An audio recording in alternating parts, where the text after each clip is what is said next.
आनंद रामायण की अनुक्रमण का। विष्णुदास ने कहा, हे गुरु, अब आप हमें इस रामायण की सर्ग अनुक्रमण का तथा इसके पाठ का फल बताइए। साथ ही इसके कांड संख्या, सर्ग संख्या और श्लोक संख्या आदि भी विस्तार पूर्वक कहिए। इसका उद्यापन, ग्रंथ के दान का फल, शकुन दर्शन विधान, अनुष्ठान विधि, इसके श्रवण का समय और कांड की संख्या आदि भी कहिए। श्री रामदास ने कहा, अब मैं तुम्हें इस रामायण की सर्ग अनुक्रमण का बताता हूँ, जिसके श्रवण मात्र से समस्त रामायण की श्रवण का फल मिल जाता है। सार कांड के पहले सर्ग में कौशल्या का स्वयंवर, दूसरे में राम आदि का जन्म, तीसरे सर्ग में जनकपुर में सीता का स्वयंवर, चौथे सर्ग में मुद्गल ऋषि का मिलना तथा वृंदा श्राप आदि वर्णित थे। पांचवें सर्ग में दशरथ और कैकेयी के पूर्व जन्म का वृतांत है। छठे सर्ग में राम का वन गमन और सातवें में विराध, जटायु, मारीच आदि का वध तथा आठवें सर्ग में किष्किंधा पर्वत पर बाली वध वर्णित है। नवें सर्ग में सीता की खोज और लंका दहन, दसवें सर्ग में सेतु महात्म्य तथा काशी विश्वनाथ के आगमन का वर्णन है। एकादश सर्ग में राम के द्वारा रावण आदि का वध तथा 12वें सर्ग में सीता के साथ राम के अयोध्या लौटने और राज्याभिषेक का वर्णन है। 13वें सर्ग में राम और हनुमान जी के पराक्रम का वर्णन है। बस यहाँ ही सार कांड समाप्त हो जाता है। अब यात्रा कांड कहते हैं।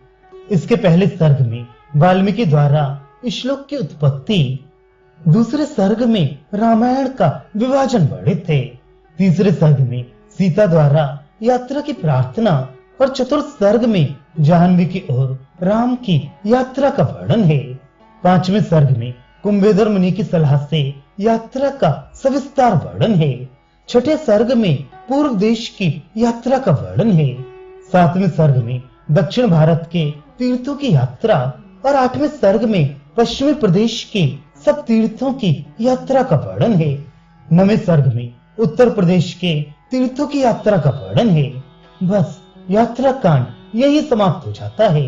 अब याग कांड के विषय बताते हैं। इसके पहले सर्ग में यज्ञों की सामग्रियों का सविस्तार वर्णन है।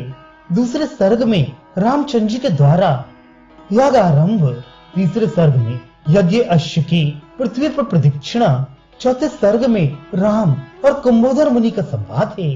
पांचवें सर्ग में राम का अष्टोत्तर शतनाम स्तोत्र है। छठे सर्ग में अश्वमेध यज्ञ में की जाने वाली राम की दिनचर्या का वर्णन है। सातवें सर्ग में ध्वजारोपण विधान, आठवें में अवृत स्नान और नवें सर्ग में अश्वमेध यज्ञ की समाप्ति वर्णित है। बस यहाँ याग कांड समाप्त हो जाता है। अब विलास कांड प्रारंभ होता है। इसके प्रथम सर्ग में राम स्तुराज और दूसरे सर्ग में जानकी जी की रथशाला का वर्णन है। तीसरे सर्ग में सीता को राम ने देह रामायण सुनाई है। चौथे सर्ग में सीता की दिनचर्या का वर्णन है। पांचवें सर्ग में जल यंत्र की क्रीड़ाएं और आह्विक कृत्य का विवेचन है। छठे सर्ग में ब्राह्मण पत्नी के लिए सीता द्वारा अलंकार दान का वर्णन है। सप्तम सर्ग में मूर्तियों का दान और देव स्त्रियों के वरदान का विधान है। अष्टम सर्ग में गुणवती और पिंगला के वरदान का वर्णन है। नौवें सर्ग में कुरुक्षेत्र की यात्रा में जानकी विजय का वर्णन है। बस यहाँ ही विलास कांड समाप्त हो जाता है। अब यहाँ से जन्म कांड का वर्णन करते हैं। पहले सर्ग में दोहत क्रीड़ा तथा दूसरे सर्ग में विविध प्रकार की क्रीड़ाओं और सीमंतोन्नयन संस्कार का विधान है। तृतीय सर्ग में सीता त्याग तथा चौथे सर्ग में कुशलव का जन्म कर्म वर्णित थे। पांचवें सर्ग में राम रक्षा स्तोत्र का विधान है। छठे सर्ग में लव का कमल हरण और उनकी विजय वर्णित है। सप्तम सर्ग में युद्ध आदि के कौतुक का विधान है और अष्टम सर्ग में सीता की शपथ का वर्णन है। नौवें सर्ग में बालकों के जन्म और उपनयन का विधान है। बस जन्म कांड यहाँ ही समाप्त हो जाता है। अब यहाँ से विवाह कांड प्रारंभ होता है। इसके प्रथम सर्ग में राम के गमन की वार्ता है। दूसरे सर्ग में चंपिका के विवाह का वृतांत है। तीसरे सर्ग में सुमति के विवाह का वर्णन है। चौथे सर्ग में कुश और लव के विवाह की बातें हैं। पांचवें सर्ग में गंधर्वों तथा नागों की कन्याओं के छुड़ाने का हाल है। षष्ठ सर्ग में इन लोगों के विवाह की बात पक्की हो जाती है। सप्तम सर्ग में सबके विवाह का वर्णन तथा अष्टम सर्ग में यूप केतु के पराक्रम का वर्णन है। नवम सर्ग में मदन सुंदरी के विवाह का वृतांत है। बस विवाह कांड यहाँ ही समाप्त हो जाता है। अब राज्य कांड चलता है। राज्य कांड के प्रथम सर्ग में राम सहस्त्र नाम तथा दूसरे सर्ग में राम के द्वारा स्वर्ग से कल्प वृक्ष और पारिजात नामक वृक्षों के लाने की बातें हैं। तीसरे सर्ग में राम कृष्ण के उपासकों का संवाद। चौथे सर्ग में निंद्रा के लिए वरदान। पांचवें सर्ग में सीताराम का वियोग और मूलकासुर का वध। छठे सर्ग में राज्य कार्य का वर्णन। सातवें सर्ग में राम के द्वारा भरत खंड की विजय। आठवें सर्ग में जम्बूद्वीप विजय। नवें सर्ग में राम के अन्य 6 द्वीपों को जीतने का वृत्तांत है। 10वें सर्ग में सन्यासी, शूद्र तथा गृध्र की शिक्षा का वर्णन है।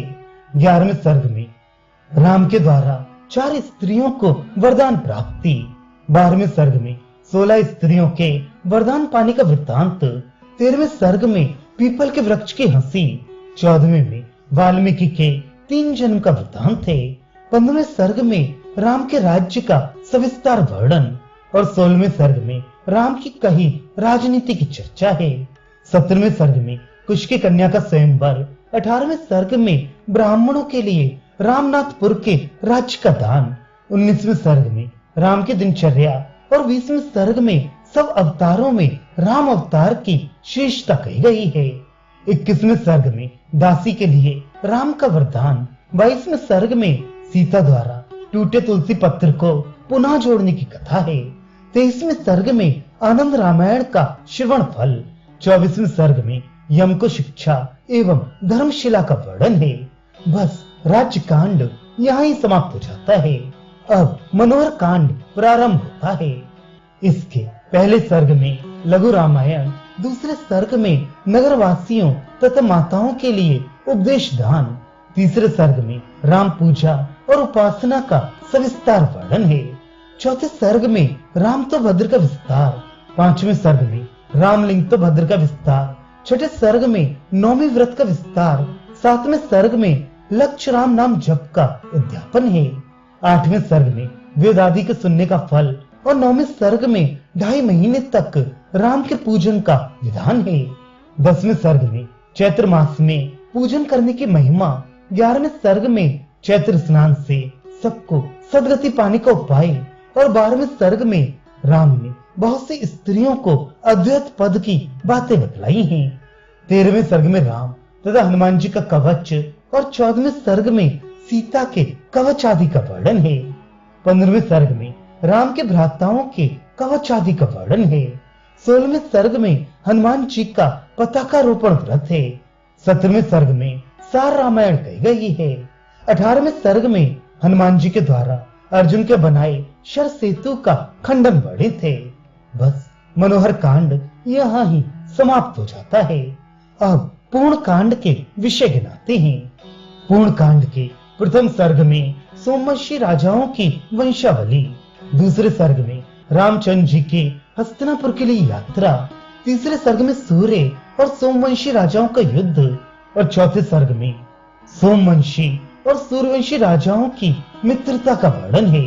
पांचवें सर्ग में रामचंद्र जी के द्वारा कुश आदि के विसर्जन की कथा है। छठे सर्ग में गंगा जी के तट पर राम की परम धाम यात्रा का वर्णन है। सातवें सर्ग में सूर्यवंशी राजाओं का वर्णन है और आठवें सर्ग में आनंद रामायण की अनुक्रमण का बतलाई गई है। 9वें सर्ग में आनंद रामायण के श्रवण का फल आदि वर्णित है। बस पूर्ण कांड यही समाप्त हो जाता है।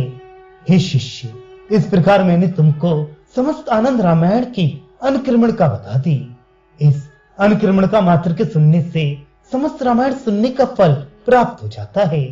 भक्तों को चाहिए कि नित्य इस रामायण का पूजन करें। अब किसके पूजा में जो विशेषताएं हैं उन्हें बतलाता हूँ, वो सुनो। सार कांड को भगवान रामचंद्र जी दूसरे कांड को लक्ष्मण तथा तीसरे कांड को सीता समझकर स्थापित करे। इस तरह 7 कांडों में क्रमशः नवायतन की स्थापना करके पूजन करे, अथवा राज्यकांड के पूर्वार्ध भाग को राम के स्थान में तथा उत्तरार्ध को सीता के स्थान में स्थापित करके पूजन करना चाहिए, और सारकांड के लक्ष्मण की जगह पर स्थापित करके पूजन करे। इसी तरह शेष कांडों को क्रमशः भरत आदि के स्थान में स्थापित करके पूजन करना चाहिए। इस तरह इस रामायण की पूजा करने से राम नवायतन पूजन का फल प्राप्त होता है।